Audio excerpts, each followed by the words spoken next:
All right, joining us now here at In the Circle D1 Softball, powered by 643. They are in their second season as head coaches at Auburn.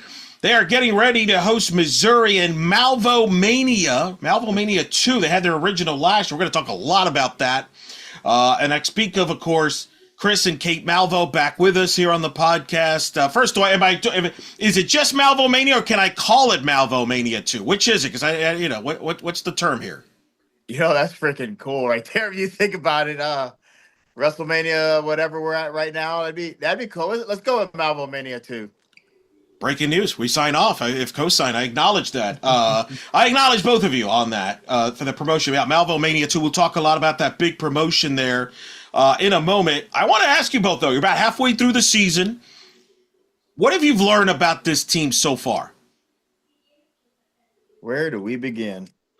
Well, we've learned a lot. I mean, we've learned a lot about them, and you've seen them in a lot of different moments and a lot of different situations, and they've risen to occasions. And there's obviously things that we're growing through and learning from. But I think the really cool thing about them is they're taking things that happen and they're not letting that be a hurdle. They're head first tackling whatever the adversity is that they have coming, and that's the cool thing about as you go through season is like there's going to be nothing that they haven't seen by the time we get to May, and so we're hitting some good steam. We're learning a lot about ourselves still as we go, but super excited to go test out in conference play like what they've learned so far. I think when you look at different teams, that even if there are veterans returning, it's still a different dynamic each year, and you can't always assume the same, but we have so many new people, when it comes to freshmen to some upperclassmen that maybe have not had a ton of experience, especially like playing time at this level. We really did not exactly know what it was going to look like. Knew like we had some good, hardworking kids that always inquisitive and looking for ways to get better. I think a thing we were, I guess, cautious about was how we were going to respond to adversity throughout the season. Um, Going into the season, really kind of, I guess you look at the schedule that we had and what was coming up. We were probably wondering if that was a really good idea to have as much in front of us as we did. And there were some stumbling blocks in there and some days that you wish you could have had back. But we really felt like, even like to this point of now you're a couple series into SEC play and have already had a pretty big a tough road environment of how we would respond and come back. And this team, it's almost maybe it's ignorance is bliss a little bit, but they're really able to operate in a short memory type of mindset where they get back to practice and they most of the time they're treating it like it's the first day of practice and really wanting to kind of look for ways to get better and stay detail oriented and we've been pretty proud of the team for doing so. It's a tough journey, especially at this level and in this conference. And we really do like the way the team continues to come at it. Well, and the area that it struck me from the outside drastically was offense. I remember we spoke last year, and you admitted there's a learning curve that's going to be part of this. But I'm looking at the numbers here at the halfway part. You're hitting up over 50 points higher right now this season compared to last year. You've already hit 2/3 of your home runs that of a total of all of last year. You're on pace to shatter last year. Same thing with run score. You're basically at the 2/3 point of where run score that you did all of last year. Slugging, on base, you name it, all up. Chris, talk about what has been the big difference from year 1 to 2, other than the obvious of being more comfortable in the system for the players. But what has risen this jump of a offensive push? Um, Honestly, I think the first of all, the second year part, helps with the maturity level a little bit and being able to really try to manage the ups and downs where the valleys don't get too low. Sometimes it's just a win to keep it from getting to that point. And you look at some of the additions. Alyssa Hastings came in and had some good numbers at Lipscomb. And I think our part of our question or like we were wondering if how much of this is going to transfer. Um, and she's a really good shortstop, but she has some really good offensive numbers at Lipscomb. And she's adjusted to this style of pitching that she's facing, and she's really a steady kid that's every day like she's looking to maximize every day that she can. And really appreciative of being at a place like this where it was always her dream to play here. um, I think that plays a big role. Michaela Walker transferring in and having a big year. That kid just she's an athlete and competes in the box. That was one thing in high school watching her. She has it in her, and and she's really kind of taken to the system. Somebody that's been, this is her last year, kind of like last hoorah. She wants to go out with a bang, so you could probably add that motivation in there a little bit. A clean slate a little bit for her too. So, but she's a very, very, very good athlete that is able to do a lot of really good things at the plate that really kind of transfers. And I think you have some of those pieces. Destiny Rodriguez, who, obviously just got hurt, but she's one that knew the system before, knew what obviously she was coming into, and she was a good voice of also helping people to stay on board. That if they were starting to struggle, a good voice say, hey, just stay with it. It's things will be okay. Like there's ups and downs, especially when you talk about freshmen and their environment or their mindset of going through an environment like this. You have to have some people in the locker room that are pushing the culture forward in that regard as well. And we really feel like with those pieces that they want to continue to push the train forward, and continue. They see the results and they see the benefits of their work. And it's a team that is willing to stare down the challenge in the eye and go for it. And when you have those pieces, it gives you a chance to really kind of maximize what you got. How close are you where you want the offense to be? Ooh, oh, I like to do what Oklahoma does, right? I mean, to be honest, but not to give them a plug, but everybody watches and sees, this kind of number. But I I think with some of the young pieces, I think we could get a little bit better. Like to see a little bit more consistency in some of the younger kids. Um, and but that's going to come with time, and you can't skip steps when you're talking about building and process and all those things, and that's going to come. But to for the most part, freshmen don't act like freshmen all the time, and they're willing to think the game and be challenged.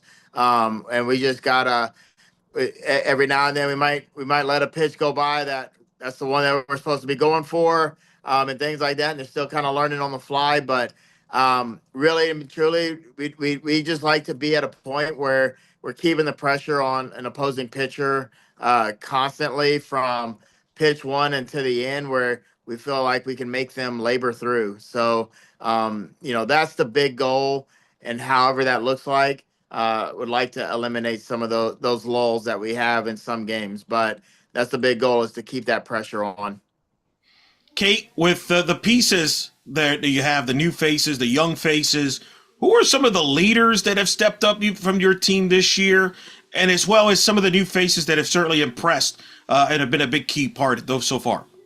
Yeah, I mean, I think Haven Roebuck's a really fun player to watch on both sides of the ball, and I think she plays super free. To be honest with you, like she is incredibly competitive.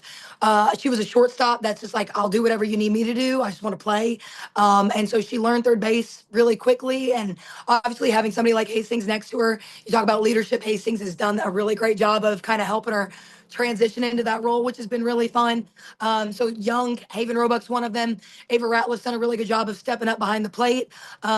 Obviously taking a lot of innings there this year. And so she's learning as she goes, which is really cool, but she's not sacrificing development while we compete. Like she's continuing to grow every single game, every single day, which has been really, really awesome. I think Daigle Wilson now stepping up and doing some things. She's kind of our Swiss Army knife. And so watching her just step in and do whatever's asked of her has been really, really fun. She's a natural infielder, has played some outfield. But again, it's just like, I want to see Auburn do well. What do you need me to do? So whenever you have a bunch of young kids that are eager to go do those things, it's really, really fun. And it makes the future really, really exciting for where it's going to go. Delaney Amua has done a great job at the plate in some key moments. Again, Chris has given her a plan and she's just sold out to go do it. And I think that's what's really cool about the young ones is they want what he's teaching. And so when they can buy in and just trust that the process is going to work, it's been great. But when you talk about Alyssa Hastings and Destiny Rodriguez, Michaela Walker, people like that have been there a little bit and they're just like, nope, we're just going to keep competing and get in there every day. It's been really, really fun to watch. You made a nice top 10 Sports Center play on the Monday night game against FAMU there. Take me through that play from your vantage point there. Describe it for the audience that maybe have not seen it. Well, it's funny because, I mean, we went back and watched it a couple of times. It was no man's land type of ball. And we always tell them just to stay in flow, like wherever your body wants to go, whatever the most athletic move is. And we don't pigeonhole them. So there are days that, and this is all her, like I'm going to give her sole credit for that because that was one heck of a play. But she does practice it. Like she practices, if I'm in this situation, what is the fastest way to get rid of this ball? So she's done it a little bit in practice. Has she done that specific move in practice? No. So it was really fun to watch it all come together. And it was kind of like a double take moment. Did that actually happen? Did I actually see that actually happening in that moment? But it was really cool to see like that piece of it, just be an athlete and let your body flow come into play. So kudos to her for just selling out and going for it. Okay, so you were those totally shocked. You were just, it was like I had to see it multiple times to see. Wait, did that just really happen? So I actually know that, but you were totally shocked that she did that behind the back. Not full shock. Like legitimately, before practice every day, she does that move. That's part of their throwing routine. And then there are days in practice where we're like, okay, like you've got to get one off, one ball that takes you towards it. You got to get off in some way that may be a little unorthodox. Because the thing is, you never want to get into a game and into a situation and feel stuck or not know how to get out of it. And if behind your back's the best move, great. If a glove flip's your best way, great. If bare hand's your best way, great. If behind your back's whatever it is, like just be an athlete and see what happens. Again, if we can make the routine play, we're going to make the routine play. But that was not a routine play. And so she just was an athlete and went for it, which was really cool to watch. Dave has made top 10 Sports Center top plays pretty good. It's going to be a top play most of the year there. Yeah, she's pretty athletic too. I mean, like, give her major credit. Like, she is a freak athlete, which is so great. You got to, definitely have to do that to accomplish that. Yeah. I want to ask you about your pitching staff. Obviously, you have Ella Harrison this year brought in there. S.J. Guerin still there, which I definitely want to talk about her performance against Kentucky in a little bit. But just talk about this pitching staff, how Ella's fit in with it, and then is kind of taking some of the load off S.J., because I know that was a goal after all the innings she worked last year. And then you have the other arms as well, this pitching staff. How would you describe this staff right now? You want me to go? You want to go? Yeah. Well, to be honest with you, it's been really fun because we've got a couple of different looks. You know, like again, and S.J. Guerin did a fantastic job for us last year. I mean, a 20-game winner. Do we think she was going to go in last year and that was what it was going to look like? Not necessarily. So to have multiple different looks that can go compete with multiple different swing types has been really, really fun. Ella Harrison has so many great tools, and again, an athlete in her own right. Tough as nails, competitive. You never know whether it's good or bad. But I think what she does a really good job of is she goes with elite spin and just goes after people. Like that's what it is. And so she knows what makes her good. And she also thinks of the game. So like she can like in situations, she can read a swing and go and be like, this is what I need to do here. Which has been really fun to go watch, especially out of a young kid. But again, she comes in with innings. Now, again, are they SEC innings? No, but has she competed at a high level and gone after high teams? Yes. So it's nice to have some veteran in that as well as she adapts to what the SEC is. S.J. Guerin with Kentucky, that was a phenomenal performance. But again, I think she's matured from year one to year two in terms of knowing where to put balls and just not just throwing what I've been told to throw, but also like this is what pitching is when Riker says I'm going to do X. She just understands a little bit more about the system now being a year into it. Abby Herndon's done a really good job of developing as she's gone through. She gave us some good innings against Oklahoma, gave us some good innings the last couple nights. She just what she does at a really high level, and it keeps getting better every week as she kind of understands her body and how she moves. So we're excited to see what she does down the stretch. And then again, we've got contributors and Blaine Godfrey with an elite tool that she's got that she can go after people with. Again, they know what their roles are and they do them. They do them whenever the team is asking for them and when it's required. SJ Guerin, you mentioned that, the Kentucky. I got to go back to that because I remember watching it. That was a wacky series. Obviously, the weather concerns altered the schedules. You had delays. You had to play a double header on Saturday, and of course, the second game is a marathon. It goes 13 innings. I don't even remember what time it was, but it was super late there. And SJ was a big part of that, and you win that doubleheader, and you win the series as a result. Just take me through that day, because you had weather delays before the game, during the game. Describe that one, starting with you, Chris. What was it like? Yeah, it was obviously you try to avoid doubleheaders in conference play because of how draining each game is. And so, we start that day off and we win the first game. She throws a complete game. And we needed that game because we lost the Friday night game, and it's like, okay, that evens the series. Got a shot to go win it. But she had to labor so much in that first. I say labor so much. Kentucky was doing just a great job of continuing to get on base and really challenging and at bats, and so even like toward the end, it wasn't like 100% easy and smooth, and so we were trying to. Just making sure that we finished that first game. And we knew we had Ella going in the second game, and in the middle of that game is when you get the lightning delay, and then it rains, and we're about to play, and then we have to pull it back off, and all that stuff, and so I now it's been a little bit of time, and I can't remember exactly the time frame. I feel like the first game started at 1. We resumed the second game, midway the second game at around 8:00, if I'm not mistaken. Yeah. And we're in the fourth inning. All right, we score. We're able to start putting some runs up, coming back from the delay, and you kind of feel like, okay, we're starting to take control of this game, and lo and behold, Kentucky doesn't go to sleep. So, they end up coming back, and we get in the seventh inning. Ella was kind of she was trying to finish it off, and she kind of didn't have her stuff at that time. And they get a home run, and then they hit a ball hard.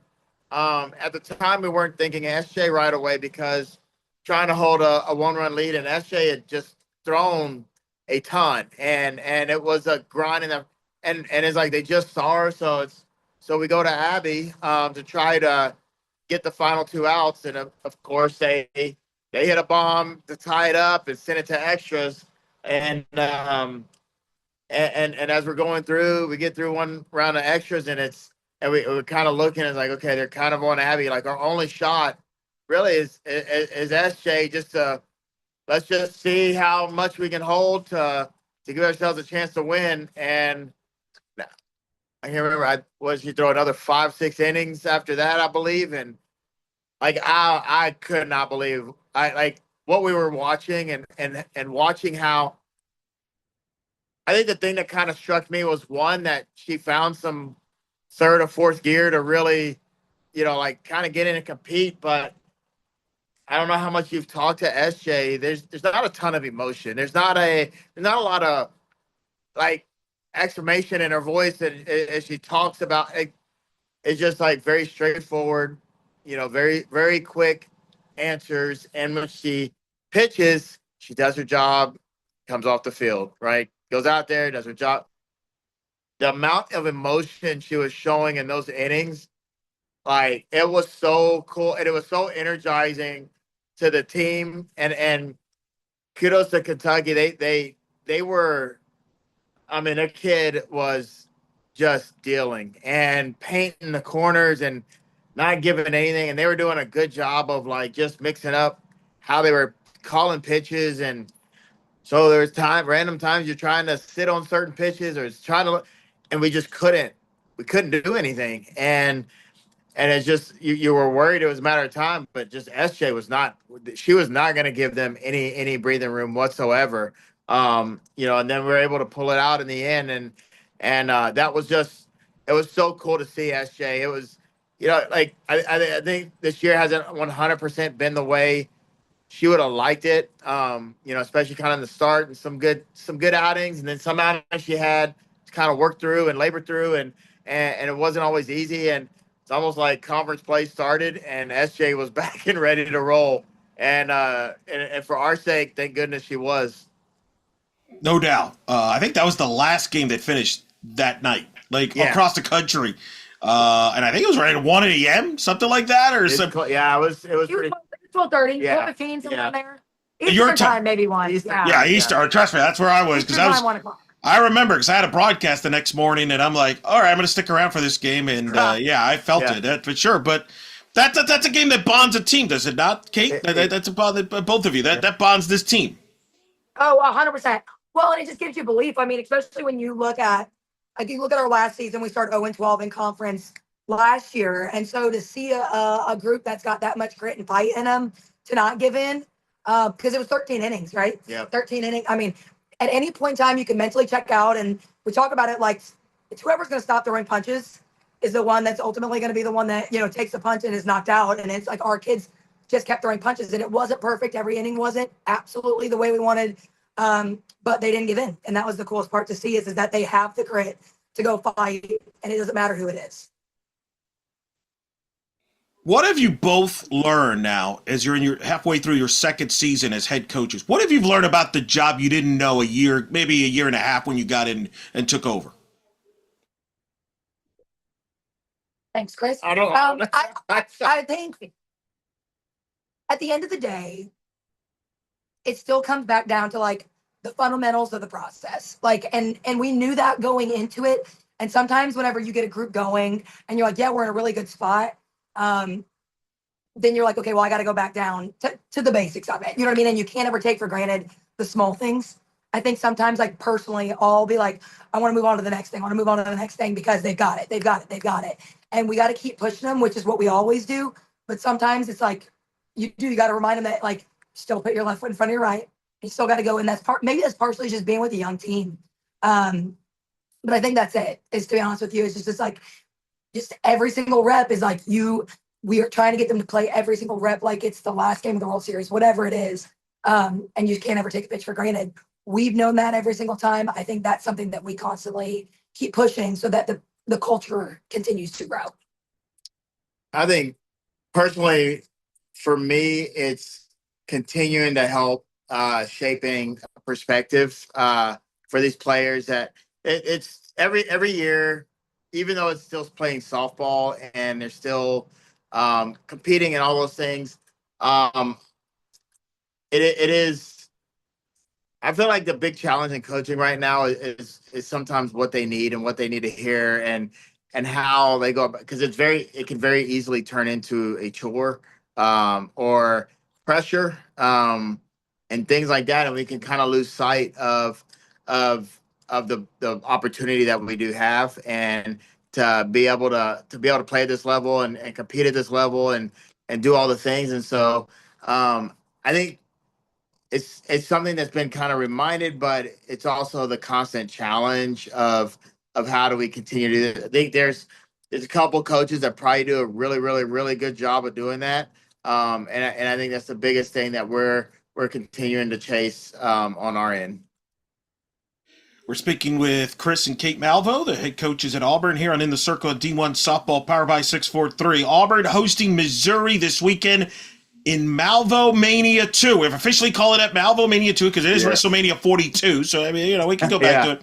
So I'm fascinated because I remember watching this last year. Last year was a one-night thing. It was the opener against Georgia, which is one of the games of the year where you win on the walk-off 11-10. And I'll never forget Eric Freed, the ESPN national broadcaster, was in town with Madison Shipman, having to explain you going and pointing towards the dugout in the pregame with the Roman Reigns acknowledgement. Yes. And he literally explained it. This is him doing the Roman Reigns acknowledgement. I was floored. I loved it. Just take me through the idea how Malveaux Mania was created. I think it's a couple of different things. People involved. Um, like we are most of the time. Kate is. He says we. I am by marriage involved. Kate, don't let Kate fool you. Like Kate knows who everybody is and the storyline as well and all that. Like it's I don't know. Maybe it's a guilty addiction. Like we just we love being able to like watch that show, and we obviously we've gone to a couple, and our kids love it. We've got family, extended family. Kate has a brother-in-law that is all about it, and their kids love it, and so I remember we were talking about it, and our person that ran our events for softball last year kind of like took it and ran with it, and she was she kind of like sat and thought and then did some research, and Taylor on here also is a big time WWE fan as well, and so it kind of became a big old brainchild of a few people that are kind of involved. And I really felt like our events people did an incredible job of really kind of put it together. They also added a little sumo wrestling tournament that goes on in between innings in left field. And so it's a pretty cool event. It's one thing I'm learning though, that maybe I'm maybe disconnecting from society some, but uh, not as many young kids follow it as much as I thought they did. But It skips a generation. yeah, maybe we got it skips a maybe that's our generation. job to bridge the gap and make sure that that they know what's going on in the wrestling world. But I don't like. I'm kind of a big fan of the entertainment part of it and the show, and all those things. It's just kind of like that fantasy world you watch, that alter ego, and enjoy watching people be able to do their thing. A lot of cool, really good athletes out there put on a show.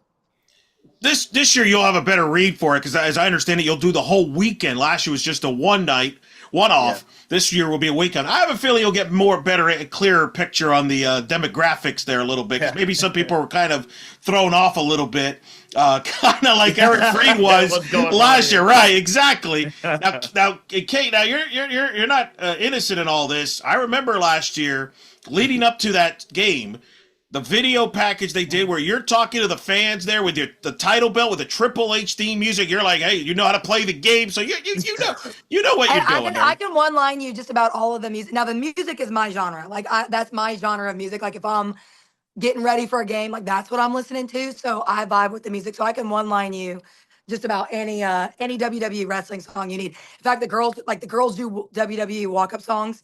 And they're like, I don't know what to do. And we're like, we'll figure it out. Yeah, We've got that. Yeah, I can show them around there. What's your favorite theme music? If I had a Kate Malveaux walk up music, which one are you picking? Oh, okay. I got a couple. I might need a Friday, Saturday, Sunday change. I'm a big Randy Orton fan, so I probably hear some voices in my head. They may talk to me, they may understand, but they do talk to me. I think Triple H has got a good one. I mean, it's all about the game, right? Like that's always a good one. Rhea Ripley's is a little dark, but I kind of like it because it's a little dark. It's catchy. But it's high tempo.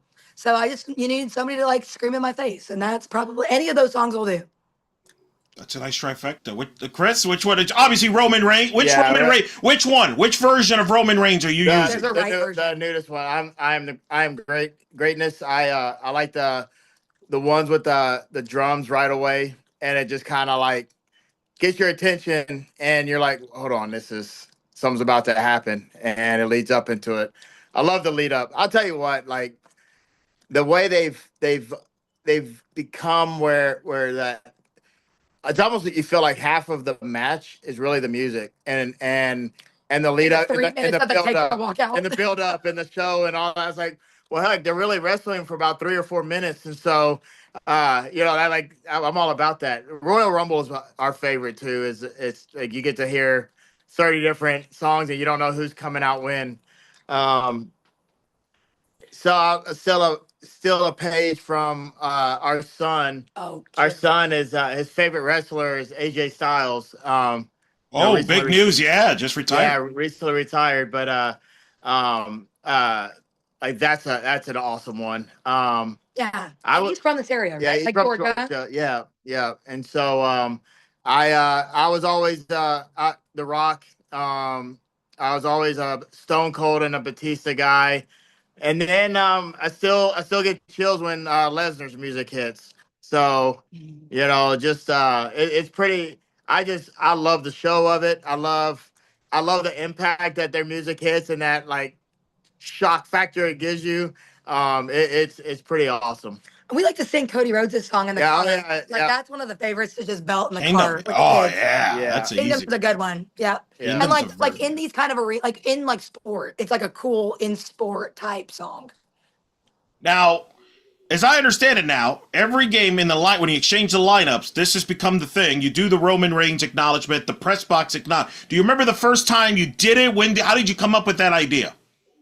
So Taylor is the one that came up with that idea, Oh, and What Savannah's there? it's yeah, our video person, our player development person was they were up there, and they like, it'd be cool if you pointed, towards the press box, and then like let's see if it like starts something. And now when I do it, a solid at least a third of the people behind the plate will stand up and do. Now there's a section of the older ladies up there towards the top.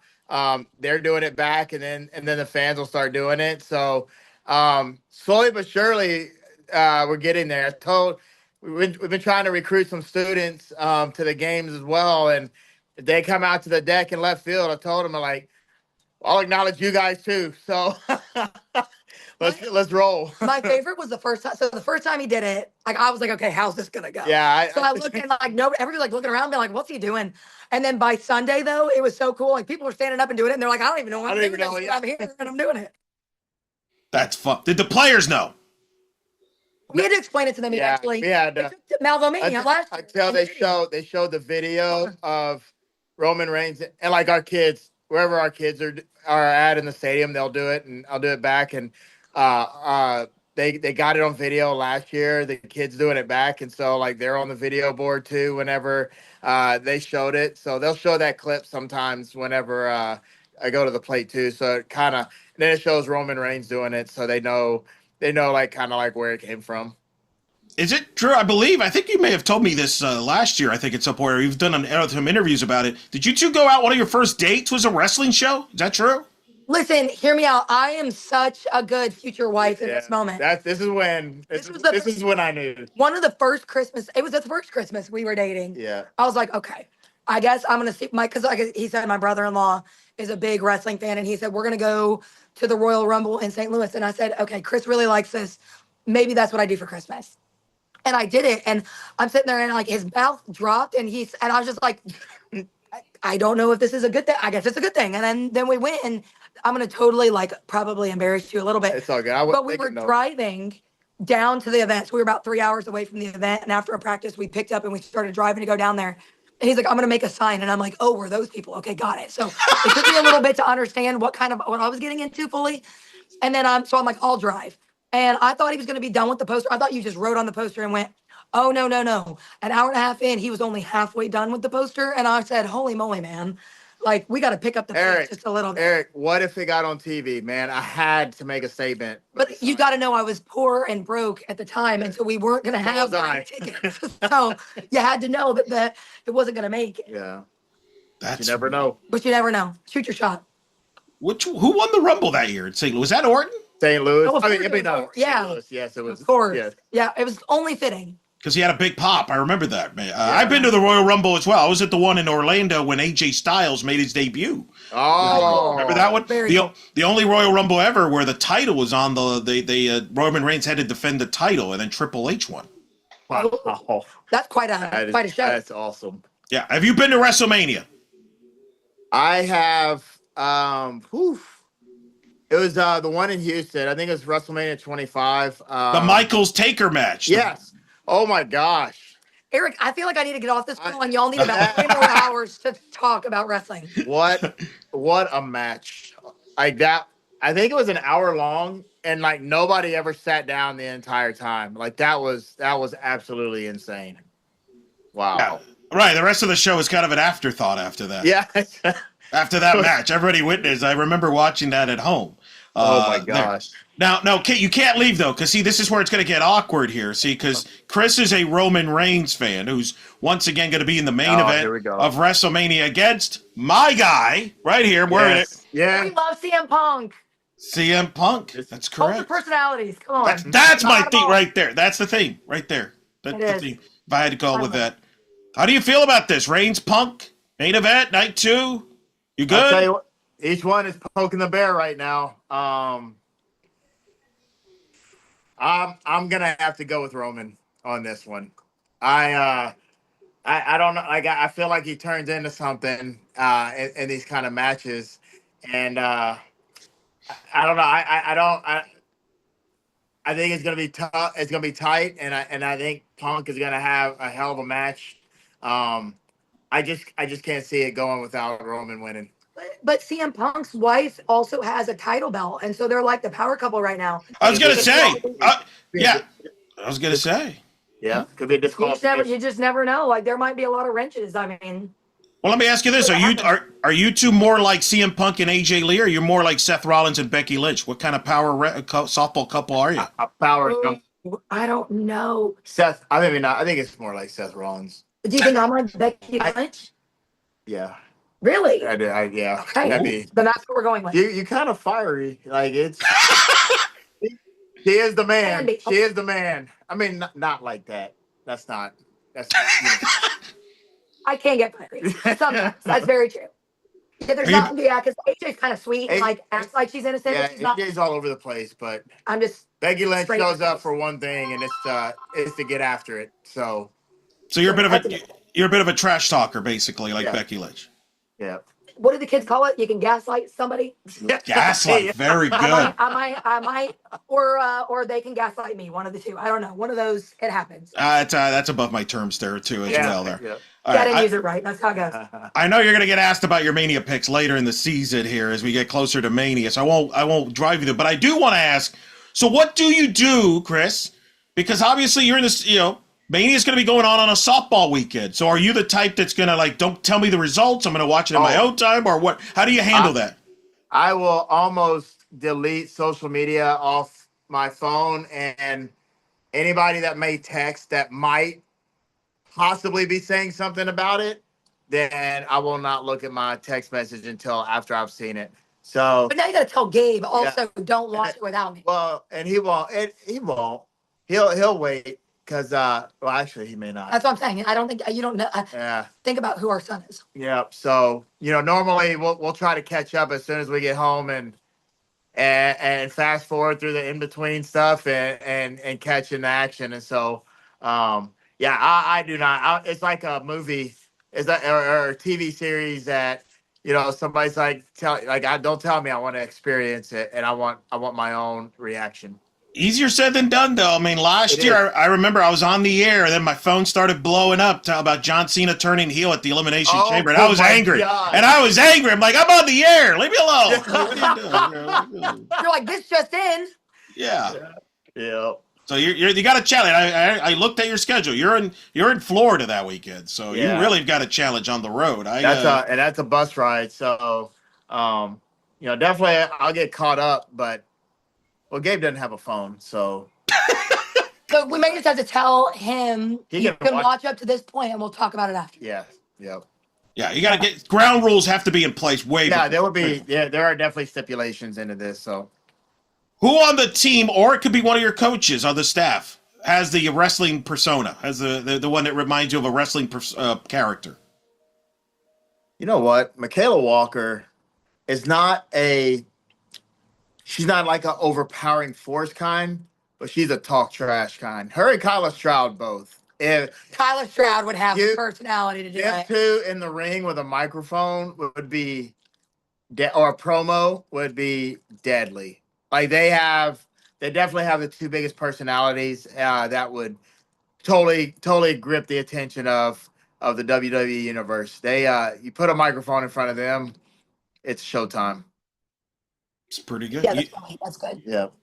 you mentioned Taylor's a wrestling fan. How would you describe her fandom? Legit? Oh yeah. Oh, fuck Oh yeah. yeah. If we're playing WWE wrestling trivia, she's on the team. She There, knows everything about everything. there was one time we were on the road somewhere, and usually people plug their phones in. Somebody that plugs their phone for like just background music for practice and stuff. And there's one time I'm in the cages. I'm like, man, these. I heard like Cody Rhodes song, and then I heard Cena's song. I'm like, who is on Ox today? Oh, it's Taylor. And I was like, hell of a job, big time. Well, and then Savannah Parker is our like player development person, and like she'll step up her game for Malveaux Mania too. So there may be some face paint involved. Some social media content may come from that. Yeah, she's pretty into it too. Oh, I like this. This is good. This is fun. I'm enjoying this. I like that. See, what you're going to need to do the next time you're at a WWE event, if you get good enough seats, just spread the word and then get you on TV. Like, hey, look, it's the Malveaux here. Watch all, that's become the new thing now in wrestling. We got to do that. We also, and the thing is we're trying to flirt with a little bit. One of Auburn's former gymnasts is now coming up the ranks in WWE. So we're like, all right, maybe we can like in NXT help her, and she help like we make Malveaux Mania. Now we're talking. Now we're gonna see. But we'll see. That's right, because we're getting more and more athletes being involved in wrestling. Bianca Belair was at Tennessee at one point, right? Like, Oba Femi who's now been brand new. What a monster, dude. Right. Yeah, no, that's a great call. That's a good callback. Gotta get the Auburn being in on this. Very good. All right, let me let you go on this. What are some things you all are focused on the second half of the season for your team to improve on, or going to be keys for where everybody can maybe acknowledge you all at the end of the season? There's the pun. Not right our there. original title, Chief. Man, you are a professional for Thank sure. Thank you.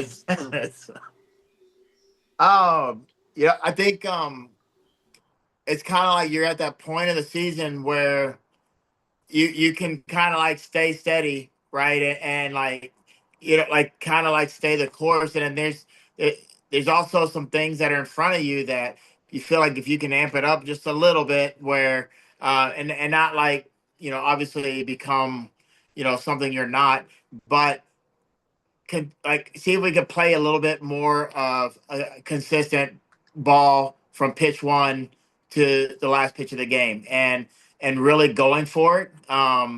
Felt like there's moments that hurt us earlier in the year, in the first part of the year, of maybe slight hesitation, right, or maybe slight assumption instead of leaving it all out in the field and going for it. That's a big thing and the main focus, and may look at variations that way, but like really understanding, kind of look in the mirror and let's say, hey, let's leave it all out on the field every single pitch. And you're not going to play perfect ball, but you don't have to play perfect ball to win.